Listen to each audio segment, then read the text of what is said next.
I'm with Jeff Futters from First Century Foundations. Now, Jeff, what is First Century Foundations? Hi, Paul. Great to be back with you today. First Century Foundations is an organization here in Canada and the USA that is committed to turning hearts around the world towards the land, the people, and the God of Israel. And we do that primarily through praying for Israel, praying for specific friends of ours there who we help support, Christian and Messianic ministries that are involved in helping there in the land of Israel. And so those are kind of the two key things that we do. We advocate here in North America, challenge Christians, churches to get on board with helping and supporting and blessing Israel. And then we do financially support many projects with Christian and Messianic ministries across the country. Today, we wanted to look at hatred. You're obviously pro-Israel. Have you been receiving hate during this difficult time of the war between Israel and Hamas? Yeah, it's been a very interesting journey. I mean, we're not receiving hate from individuals that we know and are personally connected to necessarily, but many messages and, comments and things like that on our social media in particular have been quite anti-Israel and even hateful, yes. What sort of things do they say? Well, some of them are not, some of the comments are not fit to share, in a radio interview, but I Mm. can give you the idea. There's a lot of profanity. They call Israel things like, an occupying state. They call Israel a butcher, somebody who's committing genocide. There's a lot of comments toward leadership in Israel, I would say, toward the IDF in particular. And not to minimize tragedy that happens in this war, but these are the kind of hateful comments that we're getting. Is this just disagreement or is it real hatred? Some of it is disagreement. I would say from people here in North America who would, call themselves pro-Palestinian and who have been, duped into believing that, they should support this on the basis of the fact that Israel is doing something wrong. I think there's a lot of people in North America that feel this way, passionate even, but they're not truly educated. They don't fully understand, what's happening. So we get some of that here that is geared that way. But those who write in, and you get trolled. You get trolled by Arab individuals who are very, pro Gaza, pro Hamas, even, and many of those kind of comments are very much hateful, and some of them even feel, a little threatening. And so it's been alarming for sure. Is there a big pro-Palestinian movement in Canada? Yeah, sadly, there seems to be. I just yesterday got a clip of a group in Mississauga where I used to live, which is in the greater Toronto area, and a large number of pro-Palestinian Muslims had gathered, blocking an entire street in both directions, kneeling on the pavement and praying towards Mecca. So there's a growing group here. And like I said, there's two groups. There's this more radical pro-Hamas sort of group. And then there's this other group, I think sometimes of well-meaning people who just are not educated and don't fully understand the issues. It sounds like people just wanting to stand up for a cause, but not really understanding the cause in itself. Yeah, I think you're right on there, Paul. I think that there are people who feel sort of justified in their thoughts and feelings about this issue, but really haven't gotten all of the information that they need. They're taking sound bites that they catch on, TikTok and other social media platforms, and they're using those sound bites to kind of fully inform them about what's happening. However, they're not listening to everything, to every voice. And sadly, what seems to be the loudest voice right now is pro Hamas and pro Gaza. Does this surprise you that people would actually be pro-Hamas when Hamas committed a genocide in Israel? It does surprise me. And I think that what people don't realize or understand is that by being pro-Palestinian, quote unquote, in this moment, they are essentially being pro-Hamas. They're not able to distinguish between the evil that Hamas is carrying out, both against Israel and against its own citizens, I might add. They're not able to distinguish between that and those, civilians who tragically do suffer, have lost life, and that kind of thing. So it's surprising to me, and yet on the other hand, it seems like it's a brilliant social media strategy, I think, that they have been able to swing so many people to be sympathetic and, chant things like from the river to the sea, Palestine will be free. Well, they might chant that not fully understanding what it means. Many of them, I know I've seen them interviewed, you have too, they're not fully grasping what this means, but what it means is essentially free of Jews, and that, all of the land would be belong to the Palestinians and the Jews would be eradicated. Well, not everybody's able to work all that through in their thought process. They're just chanting a slogan, like I said, a soundbite that they're hearing, and they're not fully understanding what it's all about. Do you think some of this is actually misunderstanding of Israel and the Holy Land, or is it actually anti-Semitic? I think it's definitely anti-Semitic. And so that's sort of a two-pronged question in a sense, but the answer is the same. It's anti-Semitic because they are making assumptions about Jews and about Israel based on limited information and limited knowledge that they're receiving. And, I think sometimes people can be anti-Semitic but not aware of it. And that, I think, is part of the education that we need to do. How good has the media been, and do they encourage this sort of thing as well?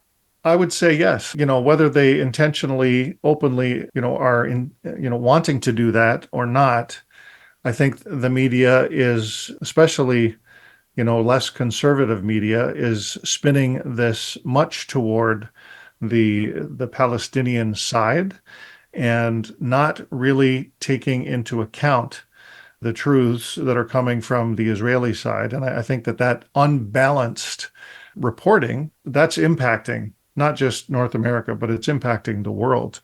And I think, the social media war is something that Israel seems to be losing right now. And it's just really sad to see what's not the truth or the whole truth sort of winning out in that media space. As a Christian, do you see this as a spiritual battle that God has made promises to Israel and the enemy is trying to steal those promises from his children? 100%.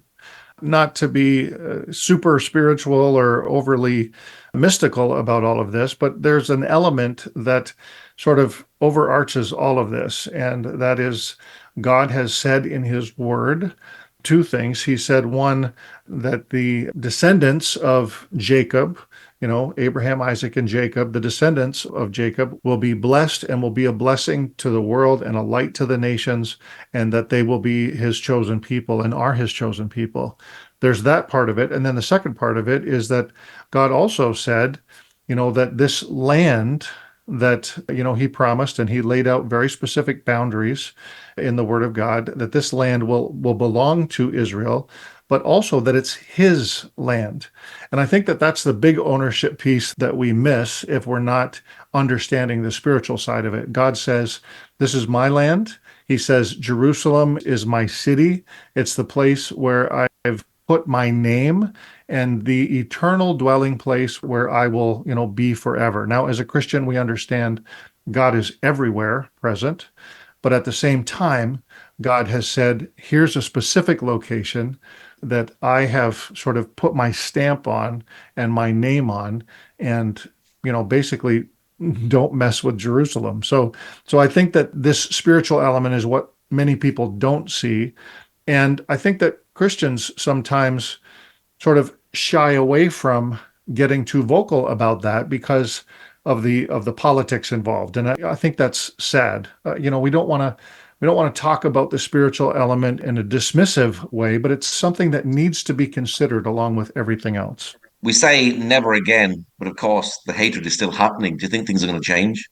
Oh, Paul, I hope so. I mean, we're praying against anti-Semitism. We are doing what we can here in this part of the world to come alongside Jews and let them know that we stand with them and try to fight this hatred. It does seem to be approaching levels that would be, similar to the time of the Holocaust, sadly. And yet I pray and hope that this huge pendulum swing, that rational people will begin to see the sort of error of their ways and that the pendulum will swing back. That's really all that we can pray for at this moment. Prophetically, this doesn't seem to be the time that the sort of final war is going to happen. I think that there are still many things from Scripture that need to be fulfilled before we get to that point.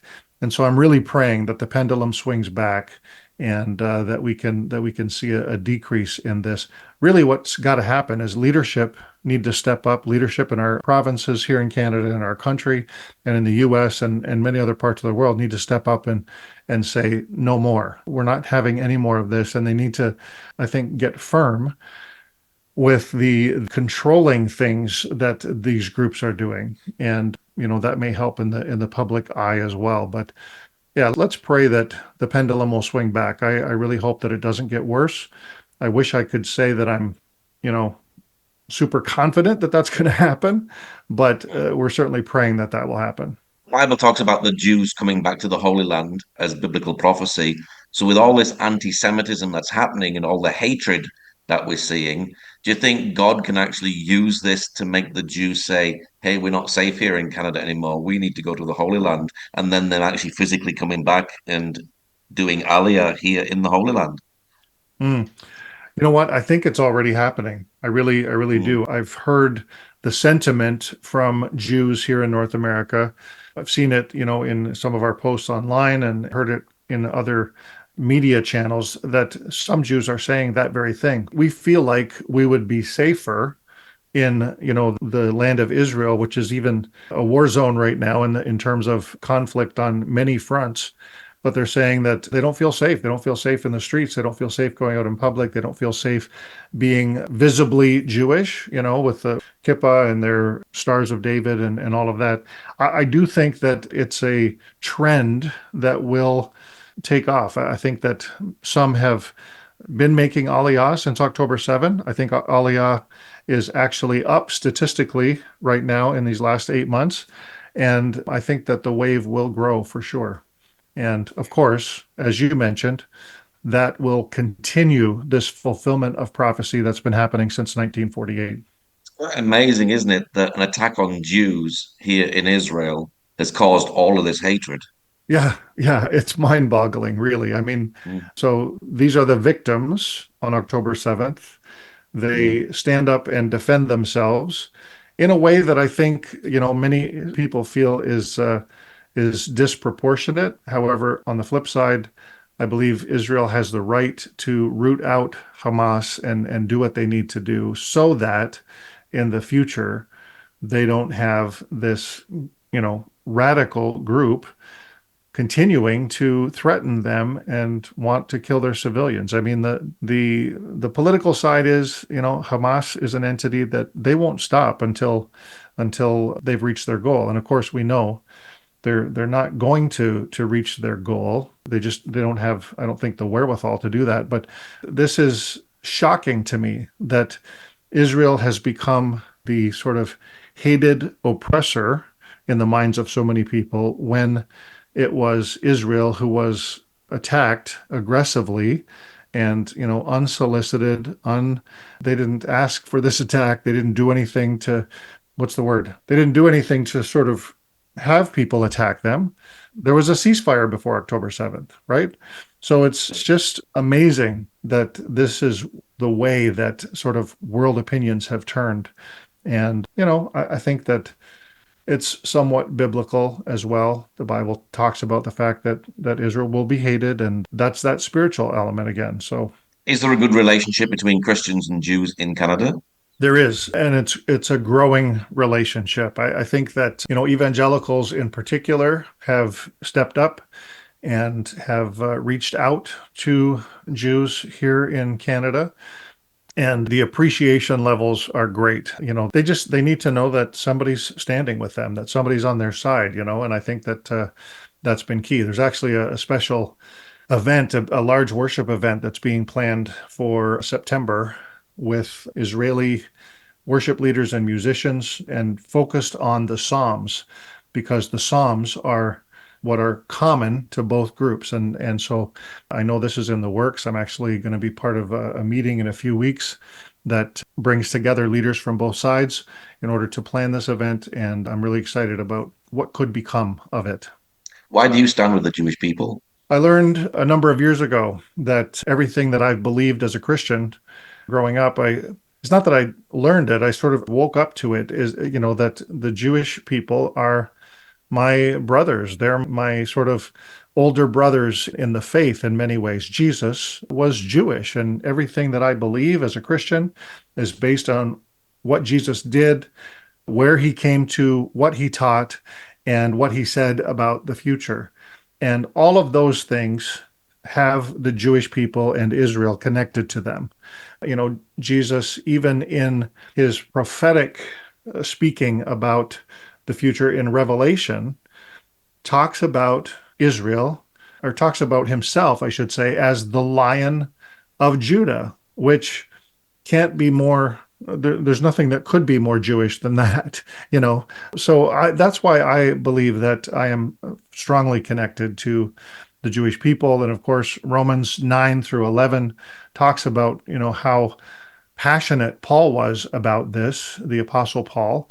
And in Romans 11 in particular, we have these indications that there's going to be a great, sort of last days revival because of the Jewish people turning to Yeshua as their Messiah. And so I believe that they're connected all the way along. There's just no way to extricate ourselves from that sort of Jewish story, even as evangelical Christians and believers in Jesus. What's your prayer for Israel as they see all this hate that's happening all around the world? I pray that they will be able to sort of turn away from it and continue to stay focused on what they need to do in this moment, especially with this conflict.